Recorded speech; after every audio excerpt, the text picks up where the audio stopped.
हमारे चैनल में आपका स्वागत है। ब्रिजेश जी, आपके चैनल द न्यूज एक्सप्रेस के माध्यम से आपके सभी दर्शकों को हार्दिक अभिनंदन है।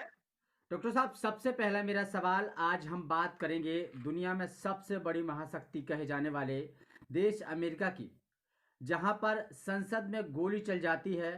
ट्रंप समर्थकों के द्वारा इतना भयानक विरोध प्रदर्शन देखने को मिला। राष्ट्रपति चुनाव में मिली हार के बाद भी स्वीकार करने के लिए तैयार नहीं है। वह हमेशा से नवनिर्वाचित राष्ट्रपति बाइडेन के खिलाफ बोलते रहे हैं। क्या कहेंगे सर इस पे आप? ब्रिजेश जी, सबसे पहले तो आपके चैनल द न्यूज एक्सप्रेस के माध्यम से हमारे सारे प्रिय दर्शकों को मैं ये उनका ध्यान आकर्षित करना चाहता हूँ कि दो बड़ी खबरें आई हैं। जी। महाभियोग प्रस्ताव, जिसको इम्पीचमेंट प्रोसेस भी कहते हैं, वो हाउस ऑफ रिप्रेजेंटेटिव्स में पेश किया गया है। दूसरा, एफबीआई पेंटागन के द्वारा हाई अलर्ट जारी किया गया है। इसको हम दर्शकों से साझा करेंगे, बट सबसे पहले आपके सवाल की तरफ आते हैं। आपने बहुत अच्छा इश्यू रेज किया है। विश्व की सबसे पुरानी डेमोक्रेसी को एक मिसाल, एग्जाम्पल, एक उदाहरण क्रिएट करना चाहिए, लीड बाय एग्जाम्पल करना चाहिए।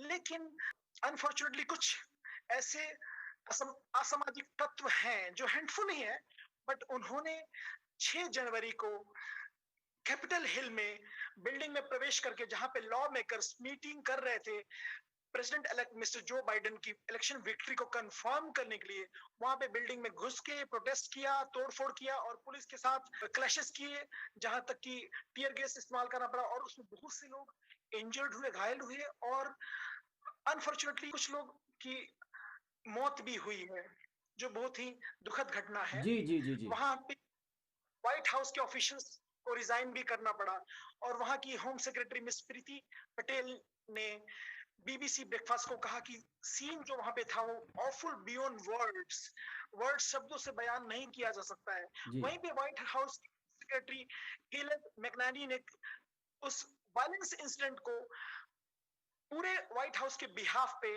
कंडेम किया और कहा कि ये अमेरिकन वे नहीं है, ये अमेरिकन स्टाइल नहीं है। और इस घटना में कितने सारे बाद में लोग जो इन्वॉल्व थे उनको अरेस्ट भी किया गया।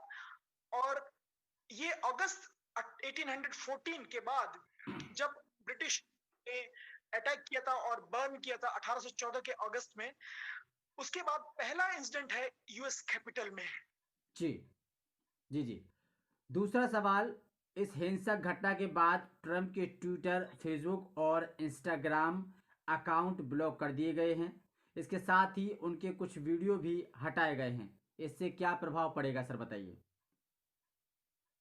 देखिए, सोशल वेबसाइट्स ने अपना प्रोटोकॉल फॉलो किया। उनको लगा कि ये उनका साइट्स हैं जिससे वो बहुत सारे वायलेंस इंसाइट हो सकते हैं, फर्दर रिस्क हो सकता है वायलेंस होने का, क्योंकि ये मेगाफोन ऑफ चॉइस है।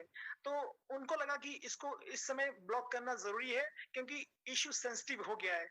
लेकिन वहीं पे हमें ये भी देखना चाहिए कि जैसे कि मिस्टर प्रेसिडेंट डोनाल्ड ट्रंप जी को बूट ऑफ किया गया, कहीं पे ब्लॉक किया गया, कहीं पे बैन किया गया, कहीं पे अकाउंट्स फ्रोज किए गए, ये इमोशनली सेटिस्फाई हो सकता है और पोटेंशियली प्रिवेंट भी कर सकता है कुछ कुछ डेंजरस इंसिडेंट्स को शॉर्ट टर्म में। जी लेकिन लॉन्ग टर्म में हमें देखना है कि अगर डेमोक्रेसी को प्रिजर्व करना है तो हमारे ऑनलाइन कम्युनिकेशन इंफ्रास्ट्रक्चर्स को होलसेल रिस्ट्रक्चर करना जरूरी है।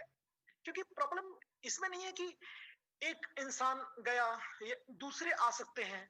तो उसमें हमें ये देखना है कि प्रॉब्लम यहाँ पे ये है कि जो continuous study supply of toxic addictive content जो आते हैं, जी keeping an eye call on the advertisement जो जनरेट कर रहे हैं, तो वो होता है बिजनेस मॉडल उनका। तो इसके लिए देखना पड़ेगा कि हमारे जो नए president elect mister Joe Biden की एडमिनिस्ट्रेशन आ रही है या जो न्यू कांग्रेस आएगी, जी वो ये twin problems of monopoly of power versus profit motive जो है उसको न्यूट्रलाइज करे, उस प्रॉब्लम्स को सॉल्व करे by returning to a traditional policy framework बनाए जिसमें फेयर कंपटीशन हो, न्यूट्रल कम्युनिकेशंस हो, जी नेटवर्क्स हो और बिजनेस मॉडल्स उस तरह के हो जो लोकल न्यूज को फाइनेंस करे और डाइवर्सिटी ऑफ वॉइसेस को सपोर्ट करे। गुड न्यूज यहाँ पे ये है कि रिपब्लिकन और डेमोक्रेटिक अटॉर्नी जनरल जो हैं उन्होंने ऑलमोस्ट 48 स्टेट्स में फाइल किया historic anti trust suits against Google and Facebook, जी जो उनको करने के लिए, क्योंकि उनको शायद बाइडेन एडमिनिस्ट्रेशन और कांग्रेस को अवेयरनेस हो गया है कि अमेरिका का सोशल फैब्रिक कहीं ना कहीं सोशल मीडिया के प्लेटफॉर्म से टूट सकता है, टूटने के चांसेस हो सकते हैं। जी जी। ट्रंप का कहना है कि राष्ट्रपति चुनाव में धांधली हुई है जिसका हमारे समर्थन विरोध कर रहे हैं और सभी लोगों में गुस्सा है।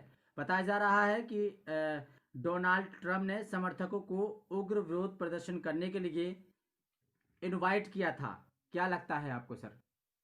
Mister president Donald Trump ji ने उस पर्टिकुलर डे में कैपिटल हिल के प्रोटेस्ट से पहले उन्होंने अपने सपोर्टर्स को कहा था कि we should walk to the capital to protest the election results. वो शुरू से ही इलेक्शन रिजल्ट्स के खिलाफ हैं और उनको लगता है कि इलेक्शन रिजल्ट्स फेयर नहीं हुए हैं, तो उन्होंने अपने प्रोटेस्टर्स को अर्ज किया। बट एज वी से, जैसे हम बोलते हैं, मॉब हैज नो माइंड। आगे मॉब क्या रुख अपनाता है वो कह नहीं सकते हैं। वहां पे जाने के बाद हिंसा हो गई और कुछ असामाजिक तत्व ने वहां पे ऐसे ऐसे इंसिडेंट्स किए जो पूरे वर्ल्ड में डेमोक्रेसी के लिए तमाचा था। और वहीं पे होम सेक्रेटरी जो वहां के मिस प्रीति पटेल जी ने, उन्होंने कहा कि डोनाल्ड ट्रंप जी के एक्शन ने, कमेंट्स ने डायरेक्टली सपोर्टर्स को स्टॉर्म करने के लिए और क्लैश करने के लिए पुलिस के लिए प्रोत्साहित किया, मिसगाइड किया।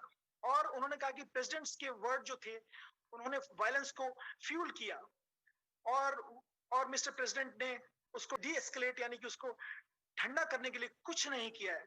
जी वहीं पे यूके के prime minister mister Boris Johnson ने इस ऐसे वायलेंस को कंडेम किया और उन्होंने कहा कि जो ट्रांसफर ऑफ पावर होना चाहिए वो पीसफुल और ऑर्गेनाइज्ड और ऑर्डरली वे में होना चाहिए, transfer of power. Scottish first minister Mrs Nicola Sturgeon ने भी कहा कि ये इंसिडेंट है, ये डार्क पीरियड है अमेरिका की हिस्ट्री में। जी और former conservative prime minister Mrs Theresa May ने कहा कि डेमोक्रेसी में कोई जगह नहीं होनी चाहिए रूल ऑफ द मॉब के लिए, जी क्राउड का रूल होना, ऐसा कोई जगह नहीं होना चाहिए। बाद में president mister Donald Trump ji ने भी अपने सपोर्टर्स को बोला कि घर जाओ, और उन्होंने कंडेम किया कैपिटल हिल वायलेंस को 24 घंटे के बाद। बट फिर भी उन्होंने ये कहा कि क्योंकि यूएस लॉ मेकर्स ने सर्टिफाई कर दिया है इलेक्शन विक्ट्री को मिस्टर जो बाइडेन के लिए, बट स्टिल वो एग्री नहीं कर रहे हैं आउटकम ऑफ द इलेक्शन के आउटकम को लेके। तो एक एलिमेंट ऑफ डाउट उन्होंने फिर भी क्रिएट रखा। जी जी। तो हमारे चैनल के माध्यम से क्या संदेश अमेरिका के लिए और इंडिया के लिए आपकी तरफ से रहेगा?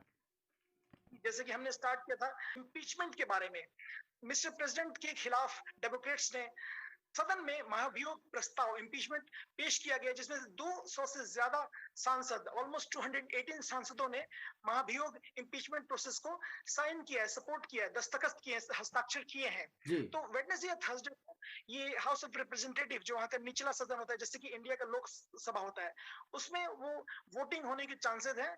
और ये फर्स्ट स्टेप होता है। सेकंड स्टेप ये होता है कि सीनेट में जाएगा। सीनेट में जब जाएगा तो सीनेट में थोड़ा चुनौती है क्योंकि वहां पे डेमोक्रेट्स 47 है और रिपब्लिक्स 53 है।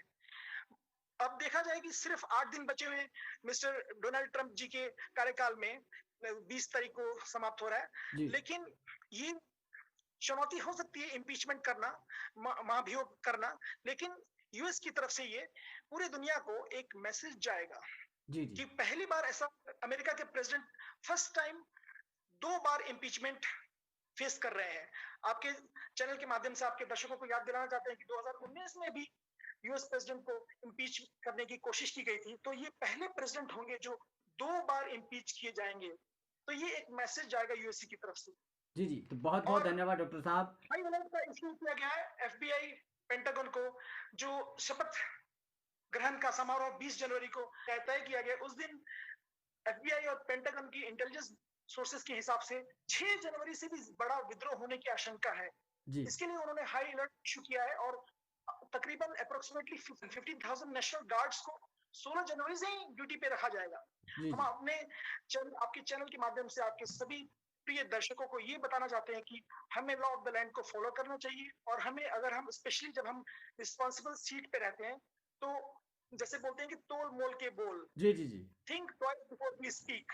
हम कुछ भी अगर इनोसेंटली भी अगर लिखते हैं कुछ भी सोशल मीडिया में कहीं भी उसका मिस इंटरप्रिटेशन या उसका असर कितना जा सकता है, क्राउड को कितना इंसाइट कर सकता है, इसको हमें जान के सोच के करना चाहिए, क्योंकि mob has no mind, mob looks for a leader, और हमें we have to lead by example and we have to leave a legacy which is positive, and हमें पॉजिटिविटी बनाना चाहिए, क्योंकि समाज में कुछ तत्व ऐसे भी होते हैं कि जो जी अराजकता फैलाने की कोशिश कर सकते हैं। तो हम अपने दर्शकों को यही बोलेंगे कि be positive and spread positivity. जी जी, बहुत बहुत धन्यवाद डॉक्टर साहब इतनी अच्छी जानकारी साझा करने के लिए हमारे चैनल से और हमारे दर्शकों को।